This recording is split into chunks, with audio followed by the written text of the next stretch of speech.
Good morning, everybody. My name is Kirsty Jefferson and I work for Gazprom Global Energy Solutions. As Alan mentioned, Gazprom Global Energy Solutions are an AMR provider and demand-side management technology and service provider. The presentation today is really just to give an overview of AMR, looking at some of the challenges, some historical, some current, but also the benefits of AMR. It's quite a big subject to cover in 15 minutes, so it really is just an overview. And if you'll excuse the shameless plug, we are on stand K28 and we'd welcome any opportunity to speak to anybody in a bit more detail about the subject.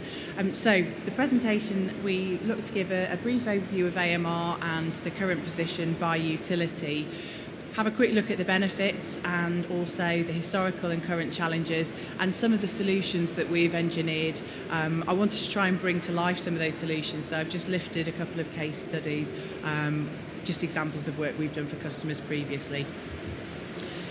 As many of you may be aware, electricity AMR is really probably the most mature market. There's a much larger category mandated, which has driven people down that route, and it's also the areas, I'm sure you're aware, that most people spend the most.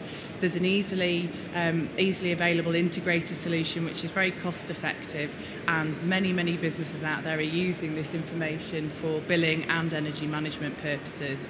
CRC has been a huge driver in this area, and we see this as being a very mature market.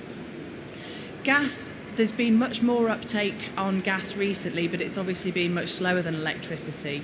Historically, there have been many challenges surrounding the cost of the rollout, such as meter exchanges and MPU works.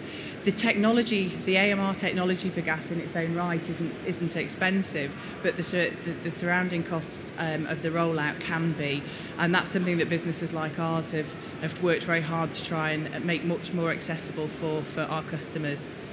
Alan referenced ASPCOP, and I think that's added so much to the gas AMR industry, providing standards and a voluntary code.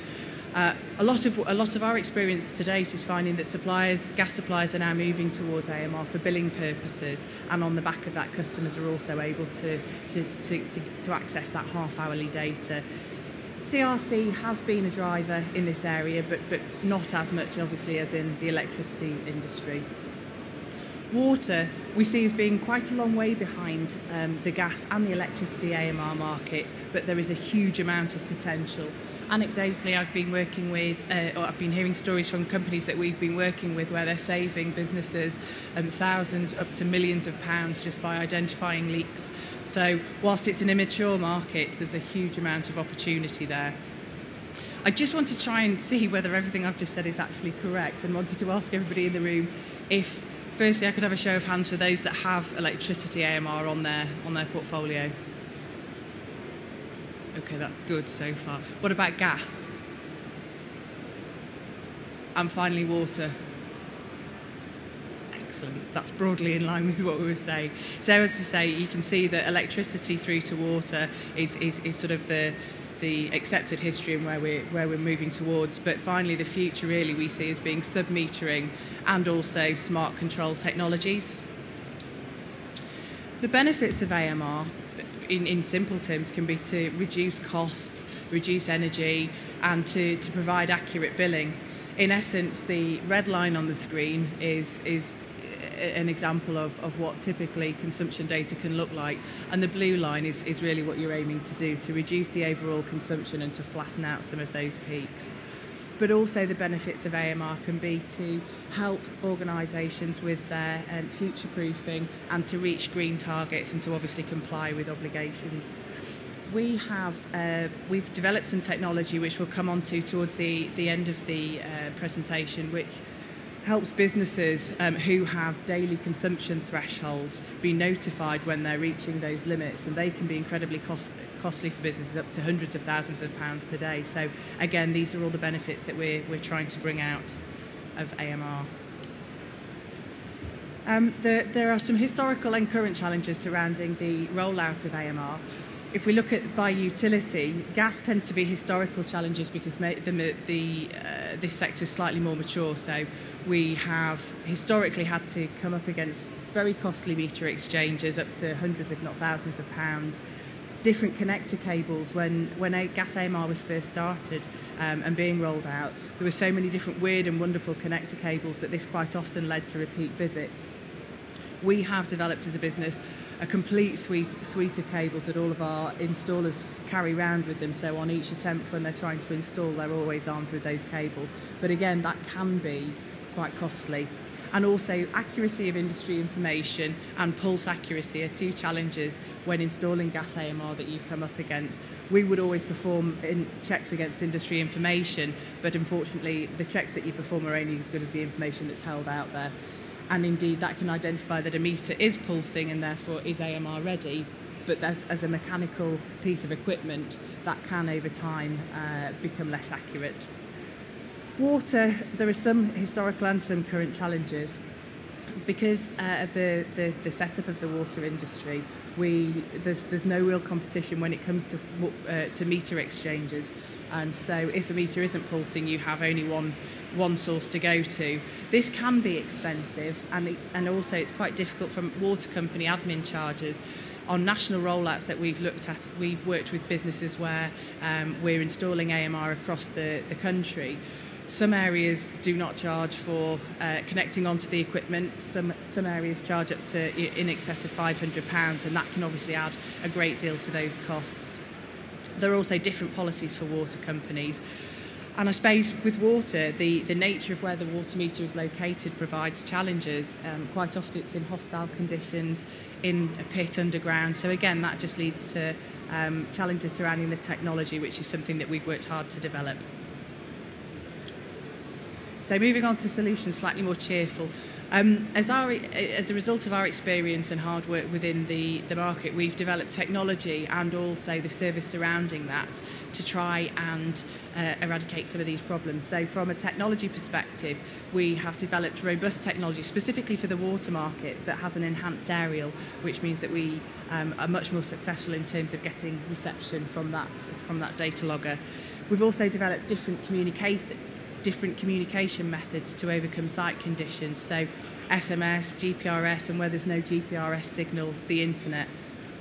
And also different types of technology, so ranging from standalone data loggers through to low power radio data loggers, where you can have hundreds of transmitters all feeding into one unit, which is a very cost effective solution. But another benefit of that is also that we're able to offer in-day data to almost real time with very high granularity.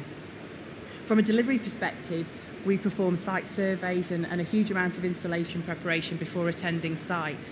We developed a pulse splitter, which means when attending site, if a pulse is taken by another AMR device, we're able to use our pulse splitter, which means that we don't have to abort the visit and go through complicated MPU works. We developed, as I mentioned earlier, a full suite of connector cables and are working very hard to build water industry relationships to make the rollouts for our water AMR customers much smoother. And finally, submetering. We're finding that where a customer has a quick need to get water AMR on, that we're able to submeter rather than attaching onto the main fiscal meter. The next couple of slides just give us a few examples and try and bring to life some of the solutions that we've looked at. So the first example is a large gas consumer that was in need of real-time data. They wanted 5-minute resolution data. There was no GPRS coverage on site, and they really wanted to know when they were approaching their daily consumption thresholds, so that they were able to change behaviour on site and avoid reaching those levels, and also obviously incurring those fines. So this customer in particular were looking to have a number of contacts notified. I think the image is probably a bit too small, but on the right-hand side of the screen, this is the software platform that sits behind the technology, and we're able to list multiple contacts. We're able to perform checks at any given time of day, tailored to the customer's requirement, and set any parameters that the customer wishes to be able to manage their energy consumption. The next example is just a school that we were working with that had dumb electricity meters installed, and they were looking to get accountability for all of their different cost centres. Again, this is another site where we had no GPRS coverage, so we installed transmitters, as you can see, next to all of the dumb meters, and then if you can see on the picture, the white building is actually the meter room, which is where all the transmitters and the meters were installed. And then we put the hub, which is connected to the internet and transmits that data back to us, in the building next to the school. And this allowed the school to have greater accountability on those for those cost centres. But more generally, the benefits for sub-metering are accurate tenant billing and the ability for businesses to drive efficiencies across their sites. So just to quickly summarise, in order to reduce energy, we see absolutely the first step as being to install AMR. Without having AMR installed, you can't actively measure what you're utilising on site, and therefore it's very difficult to reduce it. We find that many businesses don't actually use this data, and we see that the real value is in the data. You can't change anything by just installing AMR. You physically have to act on the information that comes back from that. And we see the future as moving towards sub-metering, and beyond that, changing behaviour based on the information gained from that granularity of data, and then automating controls to drive further efficiencies. Thank you very much for your time.